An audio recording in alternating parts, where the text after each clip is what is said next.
আমরা তো ইনক্যাপসুলেশনের যে কনসেপ্ট সেটা মোটামুটি হচ্ছে শিখেছি গত ভিডিওতেই।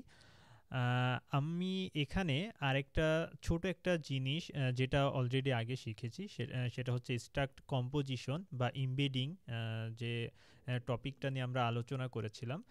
সো সেটার একটা এক্সাম্পল আমরা এখানে একটা দেখব। তাহলে আমরা যে ওই স্ট্রাক্ট কম্পোজিশন বা ইমবেডিংয়ের যে মানে প্রসেসটা মানে শিখেছিলাম, সেটা হচ্ছে আরও ভালো মতো আমরা হচ্ছে বুঝতে পারবো কেন আমাদের হচ্ছে মানে স্ট্রাক্ট কম্পোজিশন বা ইমবেডিং এর যে কনসেপ্টটা সেটা হচ্ছে জানা জরুরি। ঠিক আছে, সো চলুন আমাদের এখানে তো নর্মালি আমরা আমাদের যে একটা অ্যাপটা যে আমাদের মানে রিমাইন্ডার যে অ্যাপটা তৈরি করতেছিলাম আমরা, সো সেখানে আমরা বলেছিলাম যে এটা হচ্ছে একটা বার্থডে রিমাইন্ডার অ্যাপ।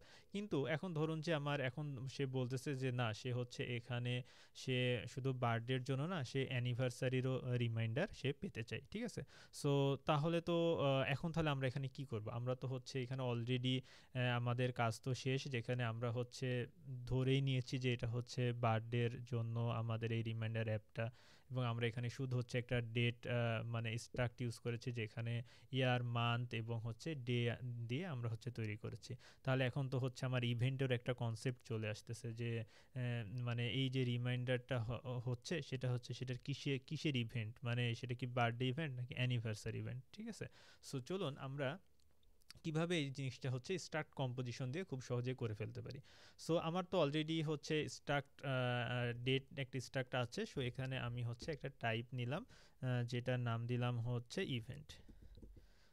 এটা স্ট্রাক্ট এবং হচ্ছে এখানে আমি হচ্ছে জাস্ট একটা টাইটেল নিলাম, যেখানে আমার এই টাইটেলটা একটা স্ট্রিং, যেখানে আমার থাকবে সেটা হচ্ছে বার্থডে নাকি হচ্ছে অ্যানিভার্সারি। এবং এখানে জাস্ট আমাদের যে স্ট্রাক্টটা, আমাদের ডেট যে স্ট্রাক্টটা ছিল সেটা হচ্ছে মানে ইমবেডেড করে দিলাম। ঠিক আছে, মানে এই ইভেন্টে ইমবেডিং করলাম মানে এই ডেট স্ট্রাক্টটা। ঠিক আছে, সো এখন যেটা হচ্ছে, এখন তো যেহেতু আমি এই ডেট মানে স্ট্রাকটা হচ্ছে এই ইভেন্টের সাথে ইমবেডিং করে ফেলেছি, তার মানে আমার যতগুলো ইভেন্ট টাইপ থাকবে সেই সবগুলো মানে আমার যতগুলো আমার মানে ইভেন্ট টাইপের যতগুলো আমার ভ্যালু থাকবে, সেই সবগুলো ভ্যালু কিন্তু হচ্ছে এই যে ডেটের যে ডেট ডাটা টাইপ দিয়ে যে মেথডগুলো তৈরি করা হয়েছে, সেই সবগুলো মেথড কিন্তু এই ইভেন্ট টাইপের ভ্যালু ওন করবে বা বিলং করবে, তাই না? আমরা হচ্ছে স্টার্ট কম্পোজিশনে শিখেছিলাম। ঠিক আছে, সো এখন তাহলে আমার এখানে কি দরকার? সো যেহেতু আমি হচ্ছে আমার নতুন একটা টাইটেল আসতেছে,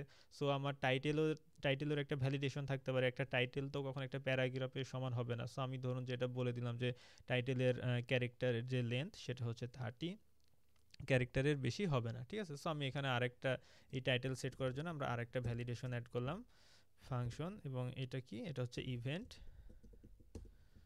এটা হচ্ছে হবে ইভেন্ট। আমরা এখানে একটা স্ট্রিক সাইন নিই এবং বললাম হচ্ছে সেট টাইটেল। ঠিক আছে, এখান থেকে আমরা কি পাবো, টাইটেল পাবো, যেটা হচ্ছে স্ট্রিং, এবং সে এরর রিটার্ন করবে যদি আমার কোনো ইস্যু হয়। ঠিক আছে, আমি এখন জাস্ট চেক করব যে আমার যে টাইটেলটা আসতেছে সেটা হচ্ছে 30 ক্যারেক্টারের বা একটা জাস্ট আমার যেটুকু দরকার ভ্যালিডেশনের জন্য সেটার থেকে মানে ছোট কিনা। ঠিক আছে, সো আমি আবার এই টাইটেল স্ট্রিংয়ের মধ্যে তো কোডও থাকতে পারে। ঠিক আছে, সো আমি কি করব, আমরা হচ্ছে একটা প্যাকেজ ইউজ করব, সেটা হচ্ছে UTF-8 ডট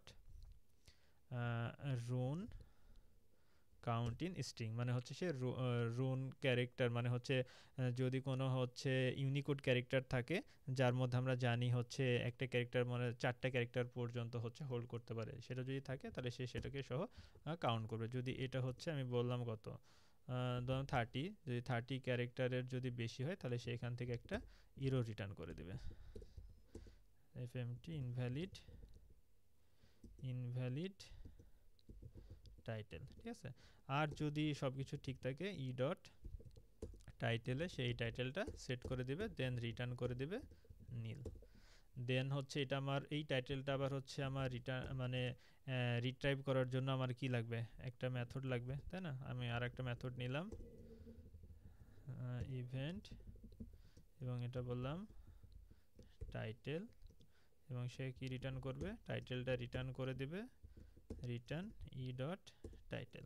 ঠিক আছে। দেন আমার মেথড লেখা শেষ এবং এখানে আমরা যে মেইন ফাংশনে আমরা যে ক্যালেন্ডার ডট ডেট নিয়েছিলাম এখানে না নিয়ে এখন শুধু হচ্ছে আমরা একটা ইভেন্ট নিব, ঠিক আছে, এবং এটার নাম দিলাম সরি ইভেন্ট।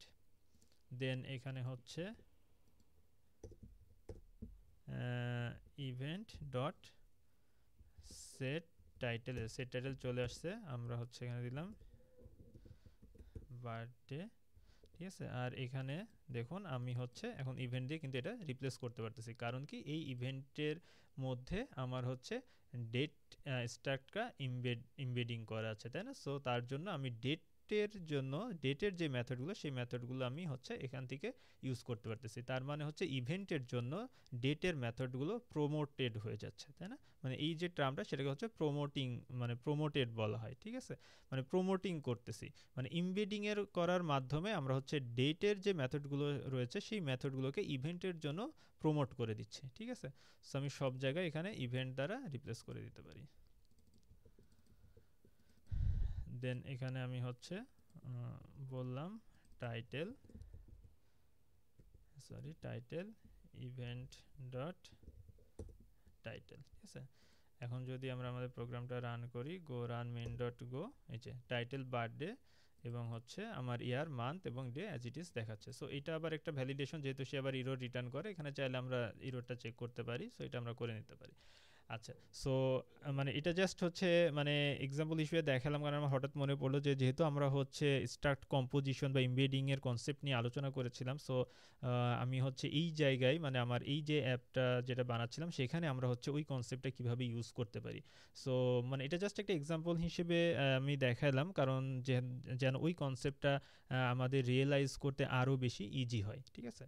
সো আমরা তাহলে এর পরের ভিডিওতে আমরা হচ্ছে ইন্টারফেস নিয়ে আলোচনা করবো ইনশাল্লাহ। সো ধন্যবাদ সবাইকে।